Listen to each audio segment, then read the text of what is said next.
సింగపూర్‌లో ఎయిర్‌పోర్ట్ లోపట కస్టమ్స్‌లో మన ఇండియన్ ఎవరో 1800 worth of dollars worth of goods దొంగతనం చేశారంట. శిక్ష పడింది.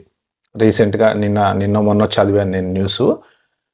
అంటే మనము కొంతమంది మన పేరుని పైకి తీసుకెళ్తుంటే, ఇంకొంతమంది మన పేరుని అలా పడేస్తున్నారన్నమాట. నిన్న మొన్న రీసెంట్‌గా ఏంటి ఆ కంపెనీలోంచి ఏది ఫండ్స్ మిస్‌యూజ్ చేశారని చెప్పి అప్పుడు యాపిల్ కంపెనీ కొంతమందిని తీసేసిందంట. మళ్ళా రీసెంట్‌గా ఒక యూఎస్ సిటిజన్స్‌నే ఒక 200 మెంబర్స్‌ని తీసేశారంట. సో, అది ఎలా అయిపోయిందంటే మనకు ఆల్రెడీ ఇండియాలో కొంత కరప్షన్ అనేది ఉంది. అది ఇది అని చెప్తే మళ్ళీ ఇక్కడికొచ్చిన ఫారెన్ వచ్చినా కూడా మీ బుద్ధులు మారవారా అన్నట్టుంది పరిస్థితి. దాని గురించి పెద్ద చర్చలు నడుస్తున్నాయి ఇండియాలో.